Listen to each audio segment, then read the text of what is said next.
Thanks, guys, for joining us. I think we'll get started so that we've got enough time for questions and answers afterwards discussions. You can see that I'm not the tech person here, so we'll see what is possible. But I'm delighted to welcome Molly Saunders, who is one of the people that has been involved in the Climate Change Community Researcher Network that we mentioned before, and has been doing some amazing peer-led research through Trees for Life. I'm sure you can give yourself a much better introduction, so I'm going to pass you over to Molly. Amazing. Thank you so much. Thank you so much for coming and choosing to listen to me. So I'm going to go back and forward because I don't have the amazing clicker that Lewis has. So this is me. You can see this amazing photo of me in the dunes of Harris.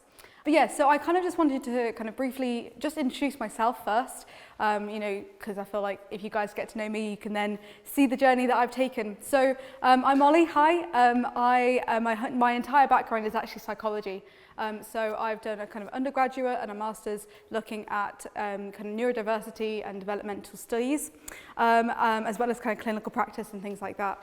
So that's kind of my background and how I kind of came into this. I also am massively part of a youth group called the Woodcraft Folk, which massively engage with young people empowerment as well as climate action as well.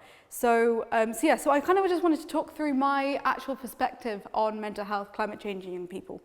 So for me, mental health is absolutely kind of what I was talking about in my background. It's my academic background. I have been through the system, I've been through the neurodiversity system, so I know it from a kind of textbook as well as a personal lived experience. So mental health is something that is involved in everything that we do, whether we like it or not. We are humans, our brains are a part of us, so everything that we do, everything that we're talking about, every action is all in part with mental health. Climate change comes in with my own own vision and own wants and needs and anxieties around this world, and it's how I came into the climate science Kaylee, as well as Trees for Life itself, through kind of an investigation into eco-anxiety specifically. And then young people especially, so I am a young person, that does help when talking about this, but specifically why my efforts and my energy is so focused on young people is because I truly understand that there is this whole kind of navigation when you're talking about young people, that we are the new future, we are the new generation, and we're going to lead us to a better and brighter future. That responsibility is too much. I'd just like to lay that out there first and foremost.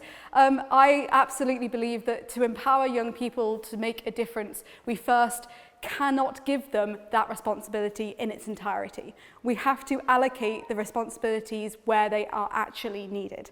Now this means that it's not coming across as kind of saying, hi, the world's burning and you're the only ones that can save it, woo. That's not going to work. So my entire advocacy for young people is to actually do an education for hope and education for inspiration rather than education for fear. And I think that's quite an important line to draw.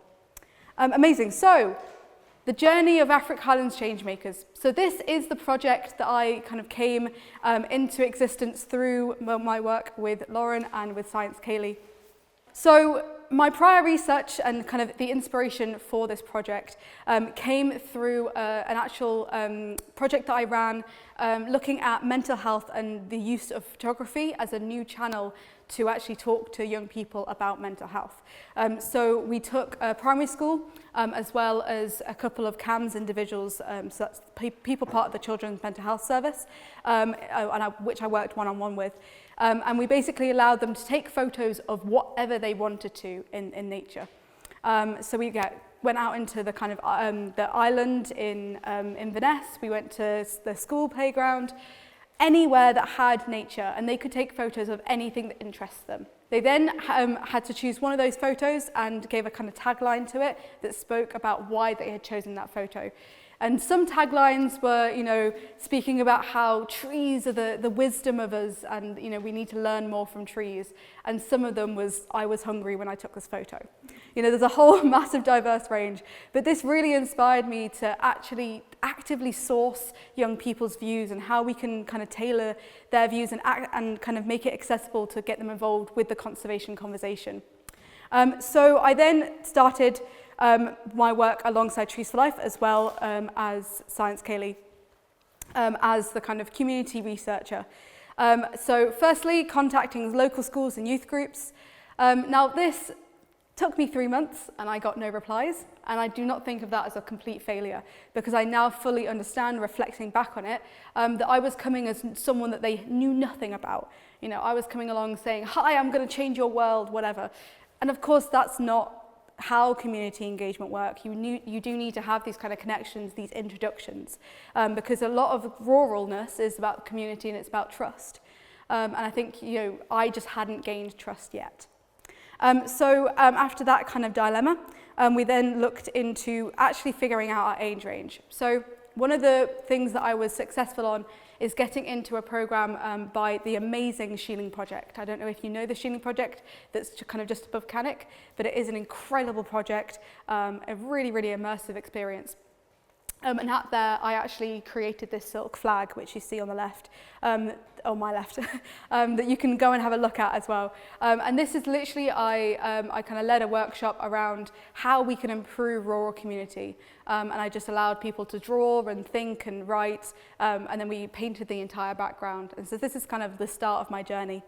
It was in that we fully realized that actually talking to young people in a primary school age was not going to get us where we needed to be. Because we actually actively need to talk to people that were already engaged with critical thinking, already engaged in this understanding that we needed to do more. So this is when I fully set out to kind of go above 18 plus. And I then was very successful at creating our first residential, which you see the photo of. So this was an amazing event. It was so moving. And actually, one of the coolest things that happened in it was our walking meeting. So we had this incredible walking meeting which took 2 hours, and we hiked up the hill and we spoke about how the past of the past, present and the future. So how growing up in rural communities had affected them, how being in the present affects them and what they wanted to do for the future. And actually I've just realized that someone's pinched my phone out my pocket for the microphone, because I just wanted to show you, to read out to you a poem that one of the young people that was working with us wrote down. And it is absolutely incredible. I'll just see if I've got it here. Yeah, I have. So this is a poem that was written by a just turned 18-year-old, so just slipped in. So she was our youngest member, and it brought me to tears when I first read it, because she literally passed me the note at the end of the time, and I thought, oh my God, there's been a safeguarding issue, this is terrifying, and then I opened it and it was this beautiful poem. So, life didn't give you lemons, dear, life gave you seeds. There won't be any lemons here if you meet the sapling's needs. If you love and nurture your new child, take advantage of the breath of spring.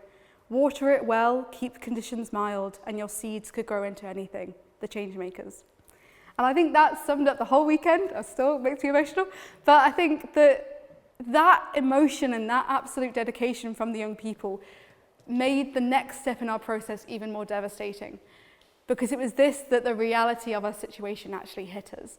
And we realized that actually young people are so movable. They're so, the location of where they are, the needs that they have is just so incredibly fast moving. And within a matter of months after this first residential, all of these young people had moved on. And so that this consistent project that I had dreamed of did not actually make it.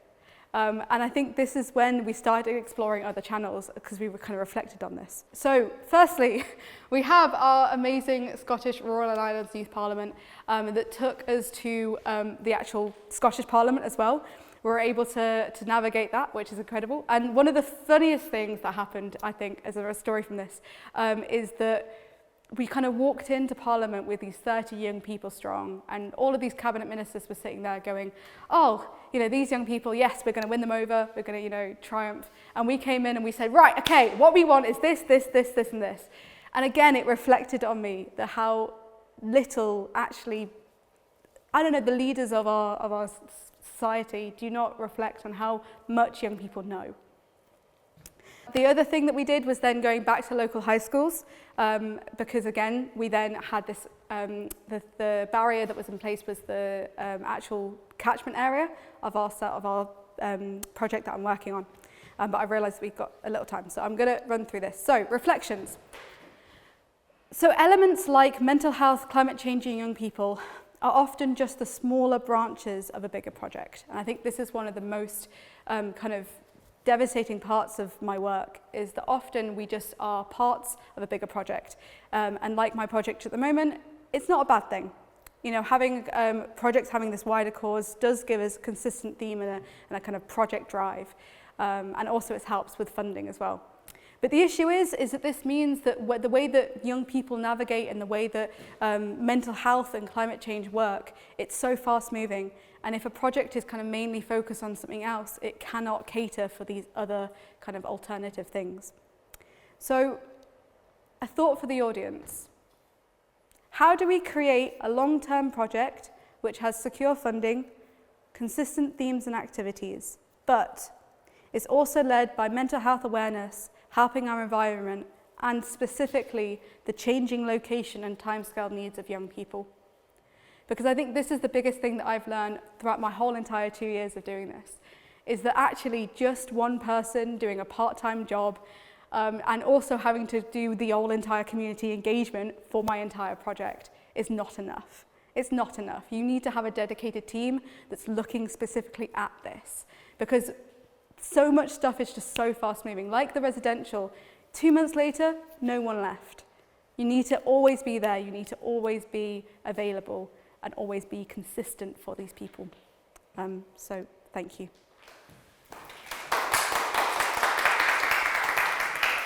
Thank you so much, Molly. No, you were absolutely brilliant, and I feel you've been robbed because I've learned so much from Molly, so if you get a chance to chat to her more, please do. Grand. Okay, so huge thank you to you guys there. I'm going to introduce you as I stand up because I feel a little bit better, but you guys can see the screen, hopefully. So I am delighted to introduce to you Brodie and Leslie. So Brodie and Leslie, we've also been working with them as part of the Highlands and Islands Climate Change Community Researcher Network, and they are calling us in from Tiree, where they've been doing a community-led research project, again looking at climate, this time adaptation, but from a community perspective. And we're really grateful to you guys for joining us. Leslie is not actually in Tiree right now. Leslie, I understand, is in Okinawa, so a huge thank you to you for joining us as well. So we don't have a huge amount of time, so I'll let you guys have the floor, and hopefully you can see their small but lovely faces in the side over there. So yeah, thank you very much, guys. Thanks, Lauren. Can everyone hear me okay? Just want to check that first. Yeah, great. So I'm going to give a little bit of context, and then me and Leslie are going to kind of tag team the rest of the way. So first of all, really sorry not to be there with you. I was hoping to come to Inverness, but unfortunately I just couldn't make the timing and the travel work. But I'm Brodie, and I am the Community Development Officer at the Tiree Community Development Trust. I'm also a mother to 2 toddlers, an artist and producer, a social practitioner, and I should confess that I'm officially a blow-in to the island, although Donald Brown does say I'm a tourist youth now, so I'm going to take that as a win. So today we're going to talk to you about our Highlands and Islands Climate Change Community Network project, which mainly focuses on our thinking about the future of our island and environment as a community.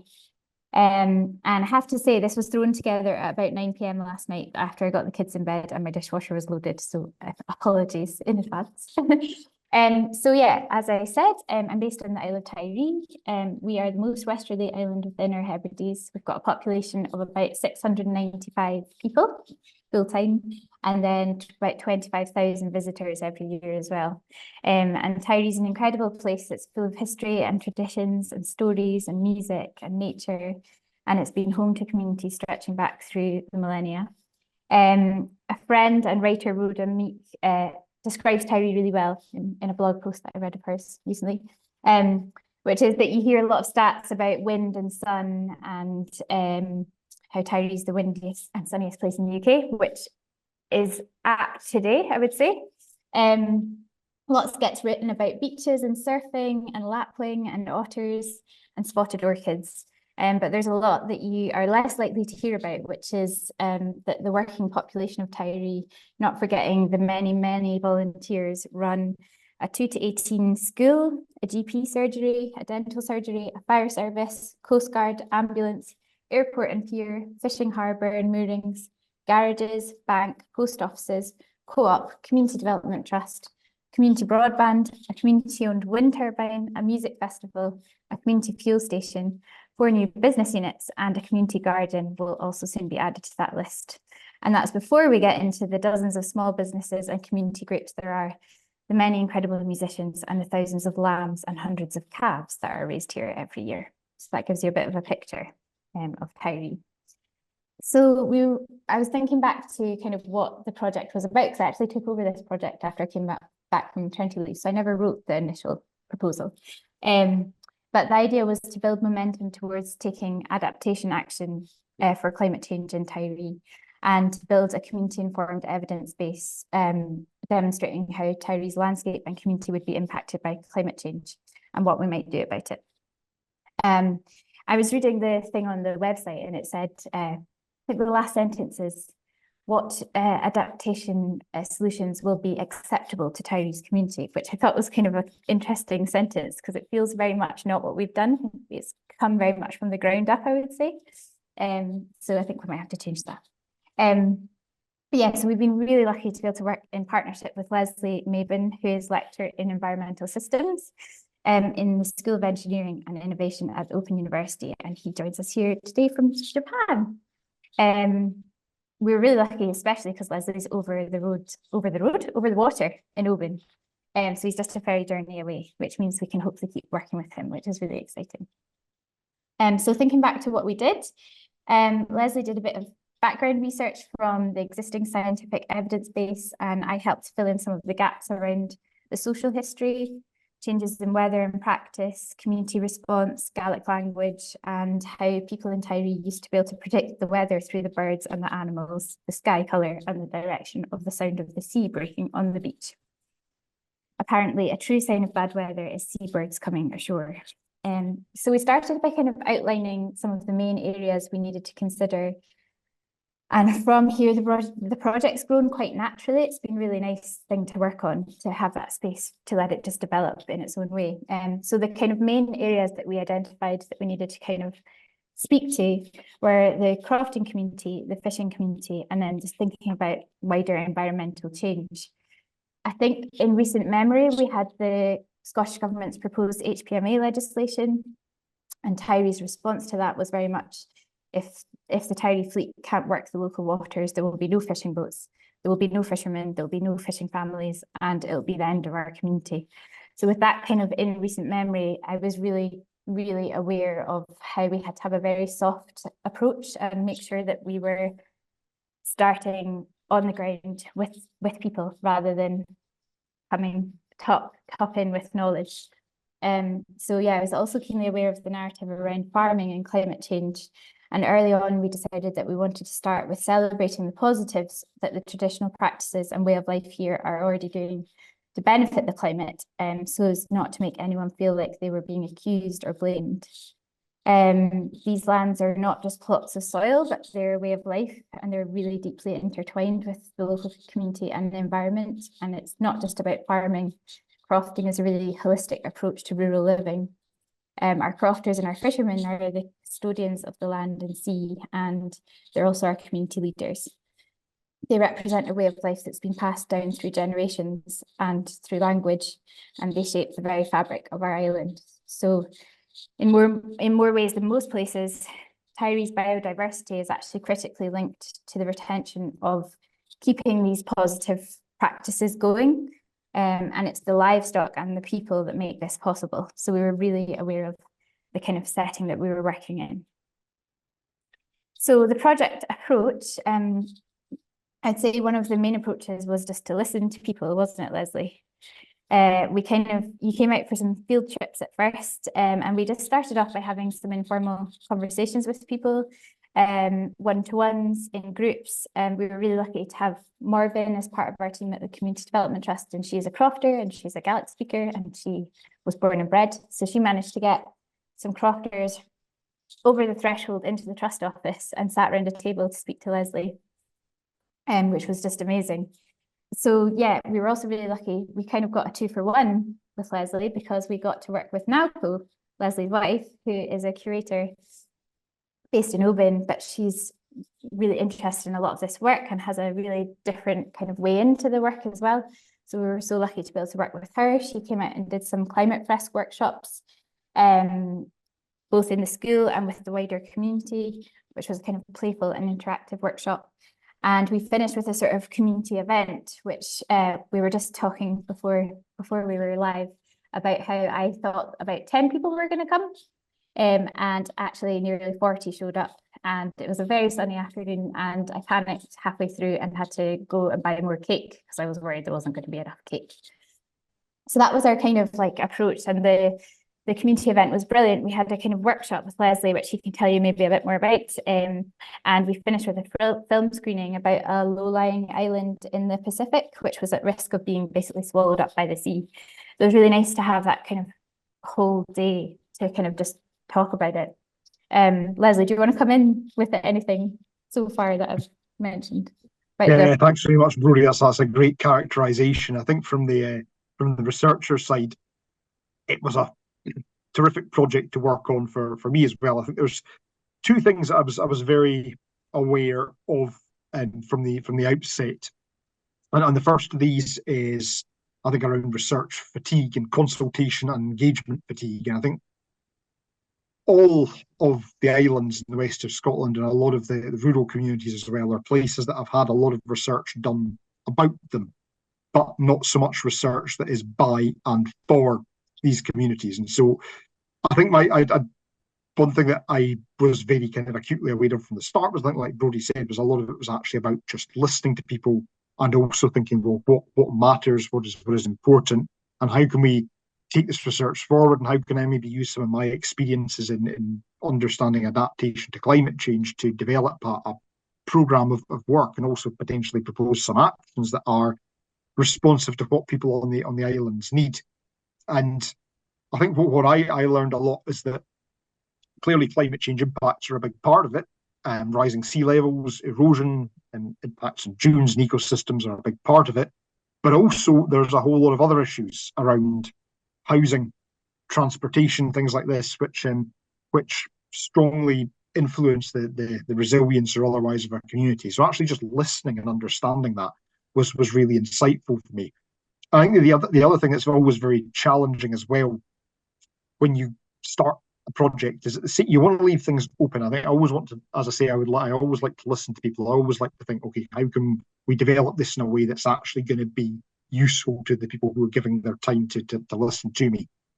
At the same time, though, you sometimes will get questions of, well, what is it you're wanting to do? What are the planned outcomes of this? What are the envisioned outcomes? So there's this tension to balance up, I think, between trying to leave things open and trying to say, well, how can we do this in a way that empowers the people that are working with us, but also having some sense of where we're going and what we're hoping to achieve. And I think that developed really nicely organically across the project, and having Brodie and Morven and the team at the Trust who were able to make those connections, open that up, was absolutely invaluable.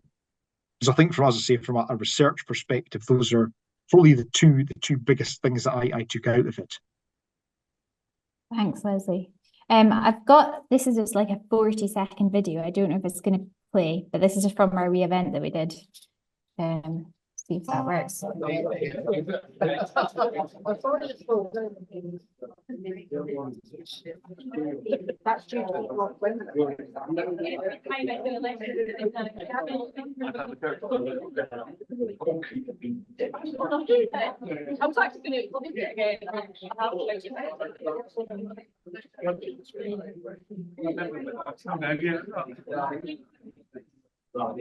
There's managing access, but also education.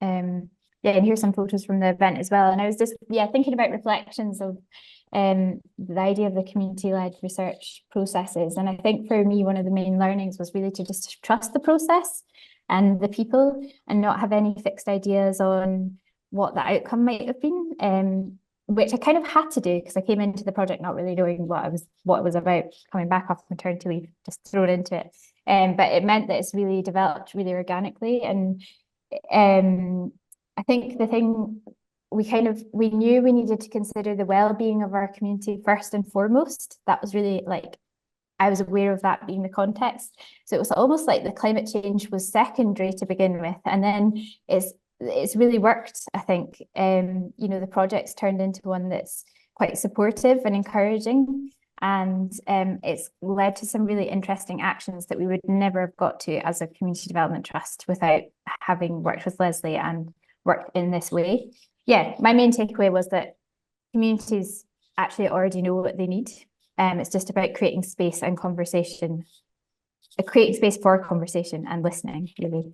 In terms of the project, it really feels like the start of the project for us, which is really exciting, even though we've achieved loads in that time. But Leslie's keen to keep working with us, and in the immediate future, we are setting up a community environmental action group, and first on the agenda is collecting and replanting marram grass along the coast. We're also working with an Oban-based artist, Kirsty Curry, to create a sort of illustrated journey to our sustainable kind of future, encapsulating some of the work that has happened in the project, what the challenges we face are, what we're already doing well, celebrating the good stuff, and thinking about how we might go about finding solutions. And then as a development trust, we are working on a crofting support scheme, which has completely come out of this project. And although it doesn't sound, on the face of it, it doesn't sound like a climate change project, but it's come from these discussions around climate change and how we can support people to keep doing the work that they're doing so that we can protect the biodiversity here. So that includes like a bridging loan for crofters, a support grant to help with applications for CAGS funding, exploring the idea of a crofters design framework. So crofters have to approach contractors to get quotes for funding, and they have to get 3 quotes, which is almost impossible in Tiree. So we're looking at setting up a framework so that they can sort of bypass that. So it's about working with policymakers as well to try and make it suit the communities rather than the other way around. And we're also going to be engaging with Argyll and Bute Council on some ditching. Ditching was the hot topic, wasn't it, Leslie? Oh my goodness, yeah, absolutely was. And I think that goes back to like what you were saying, Brodie, that actually in Tiree and in many other places, people who live and work on the land, they know what's going on, they see the changes around them, and they know what they need. And and I've said this at other events as well, you get a lot of buzzwords in Scotland and the rest of the world about things like nature-based solutions and green infrastructure, and it gets called all kinds of other things. Actually, a lot of it just comes down to good old-fashioned landscape management, and crofting is a great example of that. Crofting is a great example of how a landscape and a seascape and then the coast in between can be looked after and managed in a way that supports people, but also to an extent keeps the ecosystem in balance. And so I learned, and it was a very, very educational afternoon. I learned a lot about ditching and about how ditches can be kept clear to allow drainage to happen, and the lack of any joined up thinking on how to make that ditching happen. So that was one of the big things that came out of that for me. And like I said before, that very often, any physical science colleagues I have are going to kick my backside for saying this, but to an extent we actually know enough about the physical impacts of climate change. We know enough about what causes it. We know enough about what's happening, I would argue. What we maybe don't always know are what some of the barriers and enablers are to enable communities to take action. Like I said before, very often these are things that aren't actually to do with a lack of scientific knowledge or a lack of understanding. They're to do with issues with financing, issues with housing, things that make it very difficult for them to do what they want to do. So absolutely, I think just being able to have those discussions, and then I think what's really impressed me about the way the Trust have taken this forward is going very much towards actions. We're very bad in academia for always wanting to recommend more research or make plans. But actually, I've been really heartened and really encouraged to see there have been some very kind of concrete and tangible actions coming forward that have come out of this work.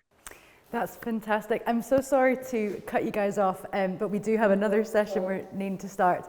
But a massive thank you to both of you for joining from your respective islands that you're on at the moment. I think we will have time for just a few questions to both Molly, and to yourselves, Leslie and Brodie. I don't know if you want to stop sharing, we might be able to see slightly bigger photos of you. Brilliant. And I'll just say as well, so this Highlands and Islands Climate Change Community Researcher project we were doing in partnership with the British Science Association, and so we've been working with Kate Orchard as well, who's been helping facilitate this. So it's been a great chance, and Fudges with our Afro Art Lab, which is another project that was funded as well as Remy in the room as well, from the African, Caribbean, Asian and Mixed Heritage Association. So we've got a good, strong contingent.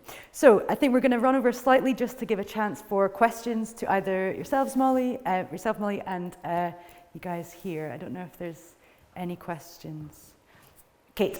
Very small, and I know I'm involved, so I feel like a bit naughty to ask questions, but both for the Tyree, both from a research point of view and a community organisation, just wondering, because you said really great things about sort of what you've learned, and Brodie, you mentioned we wouldn't be able to do this without, it got you to do new things that you probably would have done before, and I'm really interested also to know, Leslie, about what is there anything you might do differently now in your research? And the same, Brodie, other things now. Obviously, you've got your plans moving forward, but I'm just wondering, looking at the bigger picture, what's different now about how you're moving forward? If there's something in addition you have, I just wonder. Brodie, did you hear that? I'm just going to repeat it for the. Sorry, it's really hard to hear the question. Sorry. Yeah, I'll just repeat the question quickly, if that's okay. So just keen to know, you mentioned some of the things that you're going to be taking forward on the back of this research that you've been doing. And if you could elaborate a little bit more on. What can other people take as kind of changes or things you've learned by working together as a community group and a researcher, and what are you taking back in your own organisation to do differently? Different ways of working now. I don't know if you caught that. So specifically, what have you learned from working with a researcher specifically that other people can take away and learn from that? And what have you learned that's changing the way you work as an organisation, as a trust, about the relationship with working with Leslie? Thanks. So it's been really fascinating working with Leslie. And as I say, I kind of came into it a little bit blind, which in hindsight, I think is probably a good thing. It's meant that I didn't have any ideas of outcomes of what we were going to get to. And I think we've just, I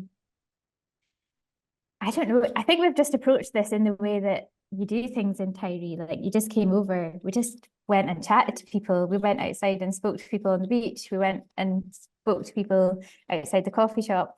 You know, it was quite organic the way it's worked. And I think for you, Leslie, I don't know, I think what was important was our community are quite over-consulted and overworked as it is.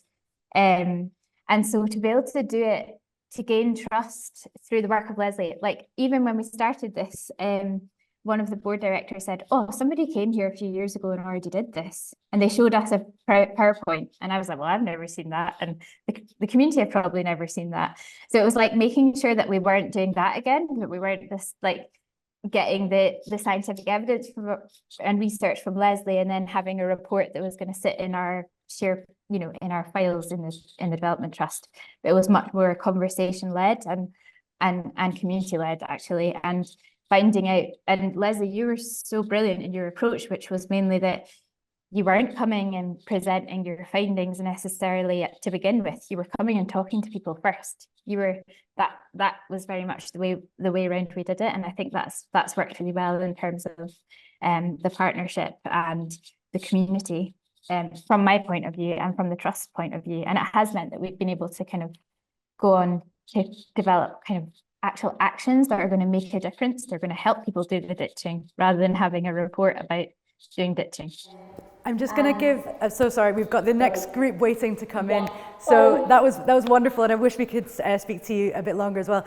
I don't know, Leslie, if you want a kind of 30-second, anything you've taken away from in this partnership? Yeah, just a very quick thing. I think, as I say, from a university side, I'm very fortunate in that I am kind of in a institution and a stage in my career where I don't have the immediate pressure to have outcomes and outputs and papers. And that is great to have someone like the Open University that will support me to do things like this. And all I would say for universities funders is give researchers the stability and the space to be able to go in and listen and actually have the time to build and maintain a legacy. Because I'm very keen to keep working with Tyree, not just because I like CalMac breakfasts, but because I feel like duty and responsibility to feed back and keep that going.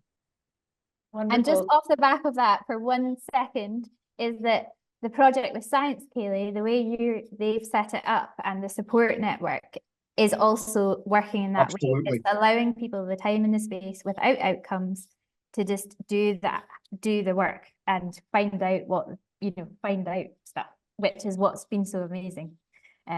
So yeah, it's like the way the university offers you, Science Kaylee offered us the same. Well, that's wonderful to hear, and definitely in the line of thinking about capacity building. The project that Molly was funded on this year was a capacity building grant in particular, and thinking about the capacity and the kind of holding space is a big part of how we've been operating as this network, and also within our own Community Knowledge Matches network as well. I'm going to have to leave it there, guys. I'm so sorry. We could have kept talking about this, I'm sure, for hours, because such interesting insights that have come. So huge thank you to both of you. I know you're juggling with other work commitments and you're on holiday and field work in Okinawa. So thank you to both of you very much, and to Molly as well. And yeah, enjoy the rest of your days.